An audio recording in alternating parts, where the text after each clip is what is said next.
जय हिंद दोस्तों, मैं हूं आपका दोस्त के बी और आइए आज के इस वीडियो की हम शुरुआत करते हैं। पहला प्रश्न है, प्रत्येक वर्ष राष्ट्रीय युवा दिवस कब मनाया जाता है? तो यहाँ पर बात हो रही है नेशनल यूथ डे की। तो ये आप सभी को याद होगा, ये मनाते हैं हम लोग प्रत्येक वर्ष 12 जनवरी को। तो इस प्रश्न का ऑप्शन डी करेक्ट होगा। अब 12 जनवरी को हम लोग राष्ट्रीय युवा दिवस मनाते क्यों हैं? क्योंकि इसी दिन 1863 में पश्चिम बंगाल की राजधानी कोलकाता में जन्म हुआ था हमारे यूथ आइकन स्वामी विवेकानंद जी का। तो इन्हीं के जयंती को चिन्हित करने के लिए हम लोग प्रत्येक वर्ष नेशनल यूथ डे मनाते हैं। कब? 12 जनवरी को।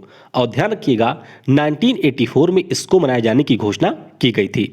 वैसे हम लोग एक इंटरनेशनल यूथ डे भी मनाते हैं जो कि होता है प्रत्येक वर्ष 12 अगस्त को। तो इसके बारे में भी आप याद रखेंगे कि अंतर्राष्ट्रीय युवा दिवस ये हम 12 अगस्त को मनाते हैं और राष्ट्रीय युवा दिवस ये हम लोग 12 जनवरी को मनाते हैं।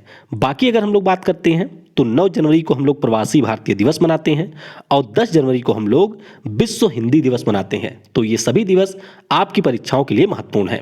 तो इस वीडियो की जो पीडीएफ है वह आपको मिल जाएगी टेलीग्राम के ऊपर। तो टेलीग्राम पर आपको सिंपली सर्च करना है केवी गुरुजी, जहां से आप इसके पीडीएफ को डाउनलोड कर सकते हैं। और आज के इस वीडियो में हम केरल राज्य से संबंधित जो भी पिछले वर्ष के करंट अफेयर्स रहे हैं उनको डिस्कस करेंगे। तो यहां पर आप लोग ध्यान देंगे कि जो हमारी सभी प्रकार की परीक्षाओं के लिए केरल से महत्वपूर्ण करंट अफेयर्स हैं उन्हीं को सिर्फ यहां पर हम लोग डिस्कस करेंगे। तो पूरा वीडियो बहुत ही ध्यान से देखिएगा और वीडियो अगर आपको पसंद आता है तो इसे लाइक करने के साथ अपने सभी दोस्तों से शेयर जरूर करिएगा। अगला प्रश्न है, केंद्र सरकार ने किसकी अध्यक्षता में कोविड-19 वैक्सीन के प्रशासन के लिए एक 10 सदस्यीय समिति का गठन किया है? तो ये जो समिति है इसके अध्यक्ष होंगे आर.एस. शर्मा जी, यानी कि इस प्रश्न का ऑप्शन सी करेक्ट होगा। तो आर.एस. शर्मा जी का नाम आपने जरूर सुना होगा, जो हमारे यहाँ पर टाई है जिसे हम लोग telecom regulatory authority of India के नाम से जानते हैं, उसके ये पूर्व अध्यक्ष थे। और अब इन्हीं को कोविड-19 वैक्सीन के प्रशासन के लिए जो समिति बनाई गई है उसके अध्यक्ष के रूप में नियुक्त किया गया है। तो ये आप यहाँ पर ध्यान रखेंगे। वैसे अगर हम लोग इस समिति की बात करते हैं तो इसमें आपको UIDAI और जो हमारे यहाँ पर स्वास्थ्य और परिवार कल्याण मंत्रालय है उसके भी अधिकारी शामिल होंगे। अब यहाँ पर इनका काम क्या होगा? तो मैंने कुछ समय पहले ही आपको बताया था कोविन पोर्टल या ऐप के बारे में। तो इसके माध्यम से जो कोविड-19 वैक्सीन की डिलीवरी की जाएगी उसी के देखरेख के लिए यहाँ पर इस समिति का गठन किया गया है। और आप ध्यान रखेंगे कि भारत सरकार दुनिया के सबसे बड़े टीकाकरण अभियान की शुरुआत कर रही है 16 जनवरी से, यानी कि 16 जनवरी से हमारे यहाँ पर जो कोविड-19 की वैक्सीन है वह लोगों को प्रोवाइड कराना शुरू किया जाएगा। और पहले चरण में जो हमारे यहाँ पर हेल्थ वर्कर्स हैं उनको यहाँ पर वैक्सीन दी जाएगी। तो ध्यान रखिएगा आर.एस. शर्मा यहाँ पर जो समिति गठित की गई है उसके बनाए गए हैं अध्यक्ष। और आर.एस. शर्मा के बारे में मैंने आपको बताया कि ये ट्राई के पूर्व अध्यक्ष थे। तो ट्राई के नए अध्यक्ष कौन बने हैं? इनका नाम है पी.डी. वाघेला। तो इनका नाम भी आप याद रखेंगे। अगला प्रश्न है, हाल ही में प्रकाशित coffee table book Modi India calling 2021 के लेखक कौन है? तो इस पुस्तक को संकलित किया है विजय जॉली जी ने, जो कि भाजपा के नेता हैं।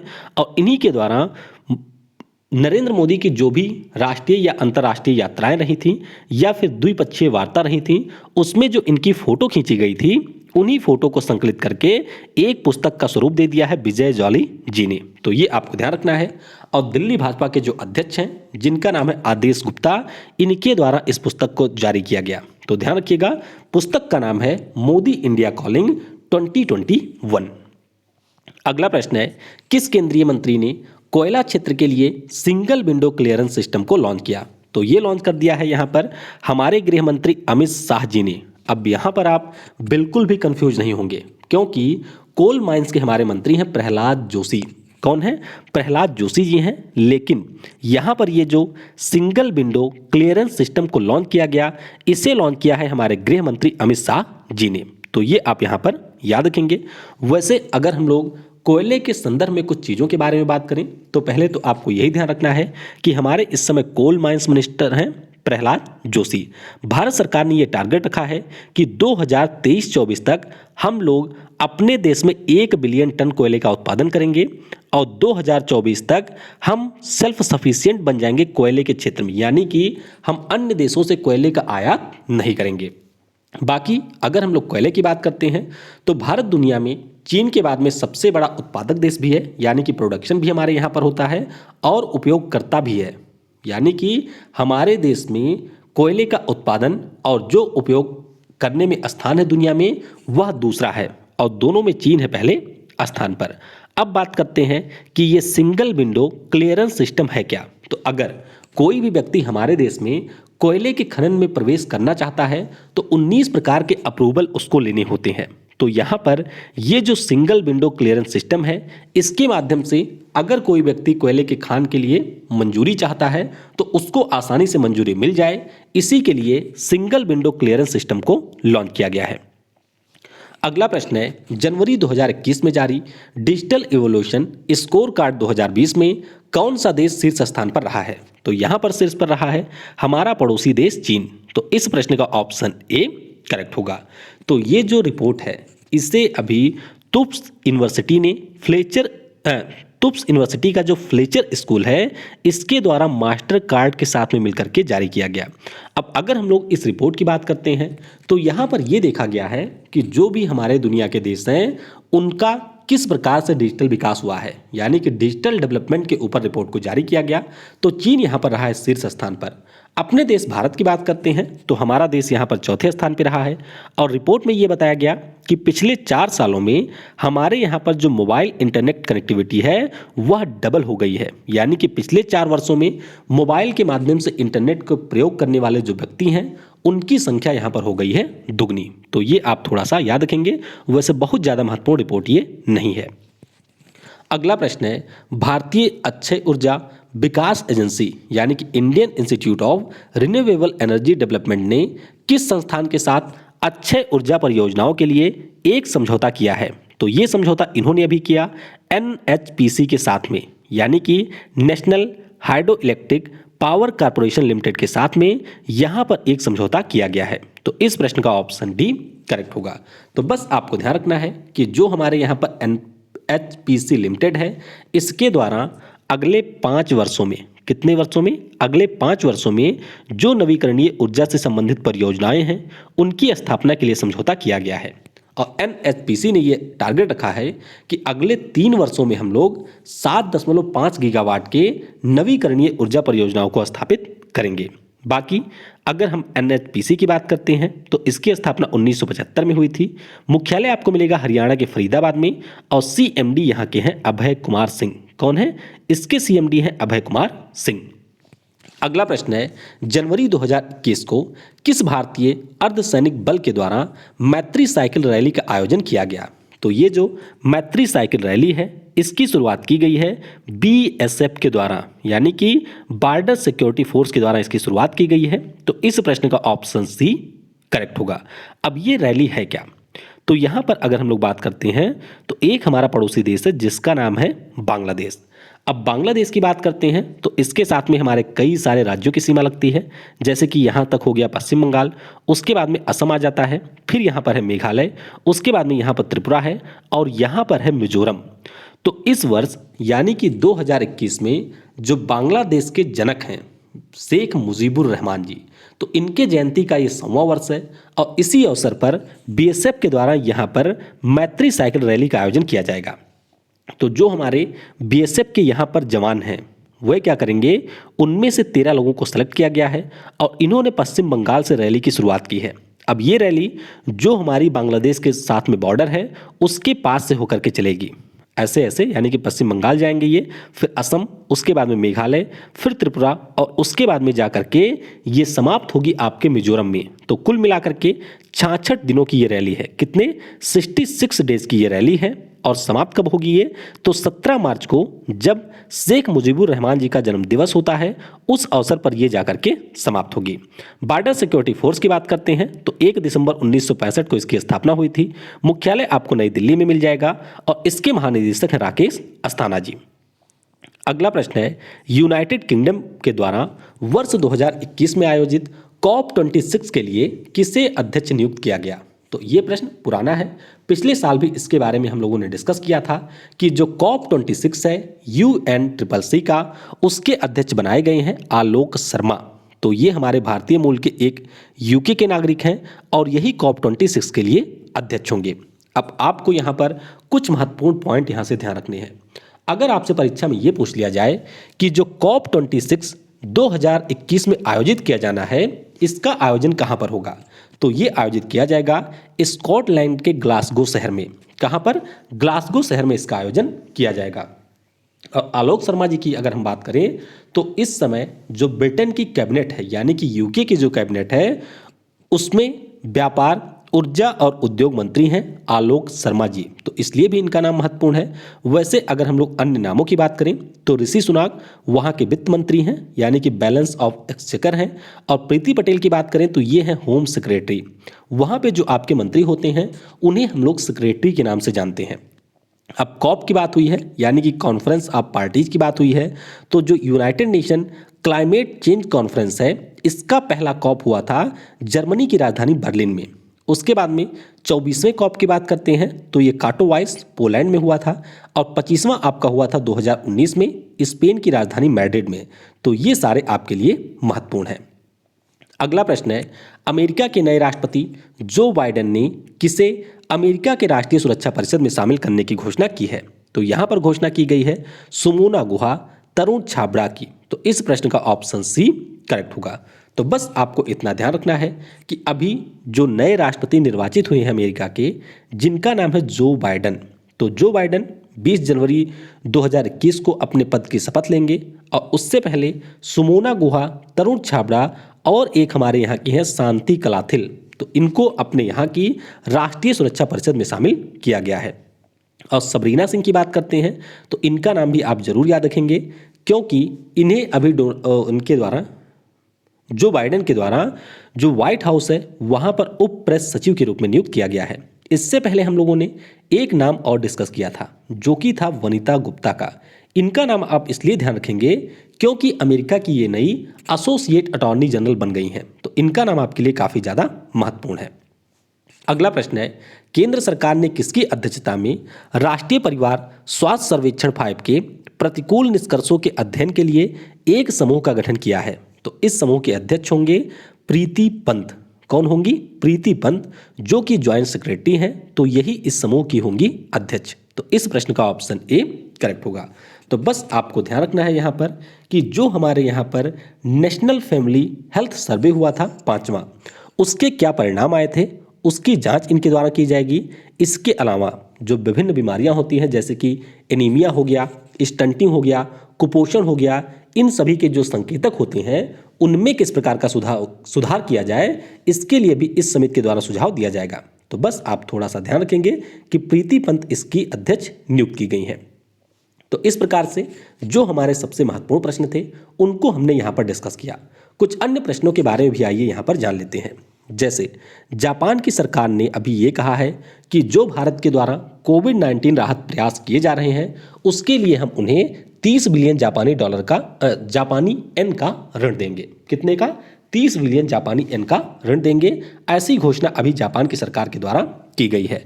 इंडोनेशिया की जो राजधानी है वह आपको मिलेगी जकार्ता में। तो जकार्ता से अभी बोइंग कंपनी की एक विमान थी जिसका नाम था श्री विजय एयर। तो इसने 62 यात्रियों को लेकर के अपनी यात्रा प्रारंभ की थी, लेकिन यात्रा शुरू होने के कुछ समय के बाद ही इसका हो गया एक्सीडेंट। तो बस आप ध्यान रखेंगे कि श्री विजय एयर जो एयरलाइंस थी, ये आपके इंडोनेशिया की राजधानी जकार्ता में अभी दुर्घटनाग्रस्त हुई है। LIC यानी कि लाइफ इंश्योरेंस कॉर्पोरेशन के द्वारा जो इसकी बीमा पॉलिसी समाप्त हो गई थी, यानी कि लैप्स हो गई थी, उनको फिर से जीवित करने के लिए विशेष पुनरुद्धार अभियान की शुरुआत की गई है। जैसे आप लोग LIC की पॉलिसी लेते हैं तो बहुत सारे लोग ऐसे होते हैं कि जो पॉलिसी को जमा नहीं कर पाते हैं टाइम पर, जिसके कारण उनकी पॉलिसी जो होती है वह लैप्स हो जाती है, समाप्त हो जाती है। तो इसी प्रकार की जो पॉलिसी है उसको फिर से जीवित करने के लिए यहाँ पर LIC ने विशेष पुनरुद्धार अभियान की शुरुआत की है। और अगर हम लोग बात करें तो स्पेस एक्स कंपनी के जो मालिक हैं, यानी कि इलोन मस्क, इन्हीं का एक प्रोजेक्ट है जिसे हम लोग स्टार लिंक के नाम से जानते हैं। तो स्टार लिंक प्रोजेक्ट के अंतर्गत इन्होंने ये टारगेट रखा है कि हम स्पेस में 12,000 सैटेलाइट को स्थापित करेंगे और उन सैटेलाइटों के माध्यम से पूरी दुनिया को इंटरनेट के द्वारा हम जोड़ेंगे। तो अभी जो हमारे यूके की सरकार है उसके द्वारा अपने देश में स्टार लिंक ब्रॉडबैंड को मंजूरी दे दी गई है। तो ये आप यहाँ पर याद रखेंगे। अब आइए हम लोग केरल राज्य से संबंधित जो भी महत्वपूर्ण तथ्य आपकी परीक्षाओं के लिए इंपॉर्टेंट हैं उनको डिस्कस करते हैं। तो अगर हम केरल राज्य की बात करते हैं तो पहले आप यही ध्यान रखेंगे कि इसकी राजधानी हमें मिलेगी तिरुवनंतपुरम में। कहाँ पर? तिरुवनंतपुरम में इसकी राजधानी है। राज्यपाल की बात करें तो आरिफ मोहम्मद खान जी यहाँ के राज्यपाल हैं। मुख्यमंत्री यहाँ के हैं पिनरई विजयन। यहाँ की जो लोकसभा है यानी कि यहाँ से लोकसभा में 20 सीटें हैं, यहाँ से राज्यसभा में 9 सीटें हैं और यहाँ की जो विधानसभा है वहाँ पर आपको 141 सीटें मिलेंगी। इसका जो उच्च न्यायालय है वह आपको मिलेगा कोच्चि में। तो ये आप बिल्कुल गलती नहीं करेंगे, उच्च न्यायालय आपको मिलेगा कोच्चि में। राष्ट्रीय पार्क की अगर हम बात करें तो कई सारे राष्ट्रीय पार्क आपको मिलेंगे केरल में, जैसे कि सांत घाटी जिसे हम लोग साइलेंट वैली नेशनल पार्क के नाम से जानते हैं, एरविकुलम राष्ट्रीय पार्क है, पंबादम 16 राष्ट्रीय पार्क है, मथिकट्टम 16 राष्ट्रीय पार्क है, अनाईमुदी 16 राष्ट्रीय पार्क है और आपका है पेरियार राष्ट्रीय पार्क। टाइगर रिजर्व की बात करें तो 2 टाइगर रिजर्व आपको मिलेंगे केरल में, एक है पेरम्बिकुलर और दूसरा यहाँ पर है पेरियार। बायोस्फीयर रिजर्व की बात करते हैं तो अगस्तमलाई और नीलगिरी यहाँ के हैं बायोस्फीयर रिजर्व। मंदिर की बात करते हैं तो कई सारे मंदिर भी आपको केरल में मिलेंगे, जैसे कि गुरुवायूर का मंदिर है, सबरीमाला का मंदिर है, पद्मनाभा स्वामी का मंदिर है और वडकुनाथन का यहाँ पर मंदिर है। एलिफेंट रिजर्व की बात करते हैं तो 4 एलिफेंट रिजर्व भी आपको मिलेंगे केरल में, जैसे कि वायनाड एलिफेंट रिजर्व है, नीलांबर एलिफेंट रिजर्व है, अनामुदी एलिफेंट रिजर्व है और फिर आपका है पेरियार एलिफेंट रिजर्व। रामसर स्थल की बात करते हैं तो ध्यान रखिएगा अष्टमुदी झील, बेम्बानद झील और सष्टम कोथा झील यहाँ के रामसर स्थल हैं। और जब भी नाम आए बेम्बानद झील का तो इसके बारे में आप ये ध्यान रखेंगे कि जो भारत की सबसे लंबी झील है वह आपकी बेम्बानद झील है। तो इसीलिए ये झील आपके लिए काफ़ी ज़्यादा महत्वपूर्ण है। तो आइए अब इससे जुड़े हुए जो भी करंट अफेयर्स के प्रश्न हैं उनको हम लोग डिस्कस करते हैं। तो पहले आप ध्यान रखेंगे कि केरल का जो पर्यटन विभाग है उसको अभी संयुक्त राष्ट्र विश्व पर्यटन संगठन के द्वारा ग्लोबल डेस्टिनेशन अवार्ड 2019 दिया गया। तो ये पुरस्कार जनवरी 2020 में दिया गया था। भारत का जो पहला सुपर फैब लैब है इसका उद्घाटन केरल की राजधानी तिरुवनंतपुरम में किया गया। नीति आयोग के द्वारा जो SDG इंडिया इंडेक्स जारी किया गया था उसमें केरल राज्य रहा था पहले स्थान पर। मलयालम समुदाय की अगर हम लोगों की बात करते हैं तो इनका नया वर्ष होता है बीसू। तो ध्यान रखिएगा परीक्षा में पूछ लिया जाता है कि बीसू किस राज्य का नया वर्ष होता है या फिर किस समुदाय का नया वर्ष होता है। तो केरल में जो हमारे मलयालम समुदाय के लोग रहते हैं उन्हीं का नया वर्ष होता है बीसू। आर श्रीलेखा ये केरल राज्य की पहली महिला DGP बनी थी पिछले साल यानी कि 2020 में। केरल राज्य के द्वारा एक सिनेमा के क्षेत्र में जो सर्वश्रेष्ठ पुरस्कार दिया जाता है उसे हम लोग JC डैनियल पुरस्कार के नाम से जानते हैं और ये पुरस्कार प्रसिद्ध फिल्मकार हरिहरन को दिया गया। तो ये आप ध्यान रखेंगे। UNV1 के साथ में भारत का जो पहला जेंडर डेटा हब है इसके निर्माण के लिए केरल सरकार ने समझौता किया है UNV1 के साथ में। पब्लिक अफेयर सूचकांक जो आया इसमें पहले स्थान पर रहा था केरल राज्य। मलयालम भाषा के एक लेखक हैं जिनका नाम है पाल जचेरिया जी। तो इनको केरल की सरकार के द्वारा एजुथचन पुरस्कार से सम्मानित किया गया। और भारत की जो पहली सौर ऊर्जा से चलने वाली ट्रेन है यानी कि मिनी ट्रेन है इसका भी उद्घाटन केरल राज्य में किया गया। तो यहाँ तक इतनी चीज़ें आपको तो ध्यान रखनी है। फिर अगर हम लोग आगे बात करते हैं तो जो हमारे केंद्रीय संस्कृति और पर्यटन मंत्री हैं प्रहलाद सिंह पटेल जी, तो उनके द्वारा केरल राज्य में पर्यटक सुविधा केंद्र का उद्घाटन किया गया। ये आप ध्यान रखेंगे। कोट्टूर में भारत का पहला हाथी पुनर्वास केंद्र बना था और अब केरल राज्य की सरकार के द्वारा ये घोषणा की गई है कि इसको हम लोग विश्व के सबसे बड़े केयर एंड क्योर सेंटर के रूप में अपग्रेड करेंगे। तो आप ध्यान रखेंगे कि भारत का जो पहला हाथी पुनर्वास केंद्र है ये केरल के कोट्टूर में देखने को मिलेगा। स्टार्टअप्स के लिए ग्रीन इनोवेशन फंड को भी केरल सरकार ने लॉन्च किया है। मछुआरों के लिए परिवर्तनम योजना को लॉन्च किया है केरल सरकार ने। अब मछुआरों के लिए कर्नाटक ने लॉन्च किया था कदालू ऐप। क्या? कदालू ऐप। और केरल की सरकार के द्वारा परिवर्तनम योजना को लॉन्च किया गया था। साक्षरता के ऊपर जो एनएसओ की रिपोर्ट आई थी उसमें केरल राज्य रहा था पहले स्थान पर। तो वैसे भी आपको ध्यान रखना है कि हमारे देश में जो सबसे ज़्यादा लिटरेसी है वह आपको केरल राज्य में देखने को मिलेगी। केरल राज्य जो inter state migrant policy index 2020 आया था, यानी कि जो एक राज्य से दूसरे राज्य में लोग जाते हैं, उसके ऊपर भी जो रिपोर्ट आई थी उसमें केरल रहा था पहले स्थान पर। State of young child in India नाम की जो रिपोर्ट है जिसे हमारे उपराष्ट्रपति एम वी नायडू जी ने जारी किया था, इसमें भी पहले स्थान पर रहा था केरल राज्य। भारत का जो पहला चिकित्सा उपकरण पार्क है उसका भी निर्माण केरल राज्य में किया जाएगा। केरल का जो पर्यटन विभाग है इसको पाटा गोल्ड अवार्ड 2020 से सम्मानित किया गया। तो ग्लोबल डेस्टिनेशन अवार्ड पूछा जाए या फिर पाटा गोल्ड अवार्ड पूछा जाए तो ये दोनों केरल के पर्यटन विभाग को मिला है। राष्ट्रीय बाल विज्ञान जो कांग्रेस है इसके 27वें संस्करण का आयोजन केरल राज्य में पिछले साल किया गया था। आगे अगर हम लोग बात करते हैं तो ये तो हमने आपको बता ही दिया कि UNWTO के द्वारा ग्लोबल डेस्टिनेशन अवार्ड इसको दिया गया। सुपर फैब लैब का भी मैंने आपको बता दिया। कोच्चि में समुद्री पारितंत्र पर जो अंतर्राष्ट्रीय सम्मेलन हुआ था पिछले साल उसका भी आयोजन किया गया था केरल में। कहाँ पर? केरल में इसका आयोजन किया गया था। फिर बात करते हैं कोच्चि की, तो जो वैश्विक निवेशक सम्मेलन है जिसका नाम है असेंड, तो इसका भी आयोजन 2020 में केरल के कोच्चि शहर में किया गया था। तो ये आप यहाँ तक याद रखेंगे। बाकी अगर हम लोग बात करते हैं तो नशीली दवाओं के वितरण की जानकारी पुलिस को देने के लिए योद्धाऊ ऐप भी लॉन्च किया गया केरल की सरकार के द्वारा। भारत का जो पहला व्यावसायिक LNG बस है उसको भी लॉन्च किया गया है केरल राज्य की सरकार द्वारा। यहाँ की सरकार के द्वारा डिजिटल साक्षरता अभियान मैं भी डिजिटल हूँ इसे लॉन्च किया गया। तो ध्यान रखेंगे आप, मैं भी डिजिटल हूँ नाम का जो अभियान है इसे केरल की सरकार ने लॉन्च किया। मुफ्त इंटरनेट परियोजना के फोन को भी शुरू करने की घोषणा केरल की सरकार के द्वारा की गई थी। तो ये कहा गया था कि दिसंबर 2020 तक इसकी हम शुरुआत कर देंगे, लेकिन जो कोविड-19 है उसके कारण अभी इसे शुरू नहीं किया जा सका है। भारतीय नौसेना का जो सबसे बड़ा सोलर पावर प्लांट है इसका उद्घाटन कोच्चि में किया गया। तो कोच्चि में हमारी नौसेना का बेस है और वहीं पर नौसेना के सबसे बड़े सोलर पावर प्लांट का उद्घाटन किया गया। आगे अगर हम बात करें तो केरल को इंडिया टुडे के द्वारा हेल्थ गिरी पुरस्कार से सम्मानित किया गया। किसके द्वारा?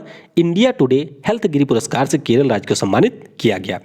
फिर अगर हम बात करते हैं तो प्रथम महिला मुख्य न्यायाधीश के उषा का निधन हुआ है। किसका? पहली जो महिला यहाँ की मुख्य न्यायाधीश थी जिनका नाम था के उषा, इनका निधन हो गया है। किसानों के लिए केरल राज्य की सरकार के द्वारा एक कल्याण निधि बोर्ड के गठन की बात की गई है। सार्वजनिक शिक्षा को पूरी तरीके से डिजिटल बनाने वाला ये भारत का पहला राज्य बन गया है। International institute of advance virology के पहले संस्करण का उद्घाटन केरल की सरकार के द्वारा किया गया। फिर आपको ध्यान रखना है कि जो हमारी गैर संचारी बीमारियां होती हैं इनके नियंत्रण और बचाव के लिए UNIATF अवार्ड 2020 भी दिया गया है केरल की सरकार को। मकर बिलक्कू नाम का जो त्यौहार है ये भी अभी केरल राज्य में मनाया गया है। मुख्यमंत्री उद्यमी विकास प्रोग्राम की शुरुआत केरल राज्य में अगस्त महीने में की गई थी। ड्रैगन फ्लाई जो त्यौहार है जिसका नाम है थुम्बी महोत्सवम, इसका आयोजन केरल में किया गया। जो भारत की पहली समुद्री एम्बुलेंस सेवा है जिसका नाम है प्रतीक्षा, तो इसके भी लॉन्च किया गया केरल की सरकार के द्वारा। भारत का जो पहला अंतर्राष्ट्रीय महिला व्यापार केंद्र है इसकी भी स्थापना केरल राज्य में की गई है। कोच्चि में वैश्विक आयुर्वेद फेस्टिवल का आयोजन पिछले साल किया गया और इसका उद्घाटन हमारे जो उपराष्ट्रपति हैं एम वी नायडू जी उनके द्वारा किया गया था। ओणम नाम का जो त्यौहार है ये भी केरल में मनाया जाता है। केरल की वर्तमान में स्वास्थ्य मंत्री हैं के शैलजा जी और इनको प्रोस्पेक्ट्स मैगजीन के द्वारा कोविड-19 के लिए जो शीर्ष विचारकों की सूची आई थी उसमें शीर्ष स्थान दिया गया था। तो ये आप ध्यान रखेंगे। तो इस तरीके से हमने केरल से संबंधित जो महत्वपूर्ण पॉइंट थे उनको यहाँ पर डिस्कस कर लिया है। कल मैंने आपसे पूछा था कि जो ease of doing business index 2020 आया विश्व बैंक के द्वारा, इसमें किस देश को शीर्ष स्थान मिला था? तो शीर्ष स्थान मिला था यहाँ पर न्यूजीलैंड को। किसे? न्यूजीलैंड को यहाँ पर शीर्ष स्थान मिला था। और अगर हम अपने देश भारत की बात करते हैं तो ये पहले की तरह 63वें स्थान पे रहा है।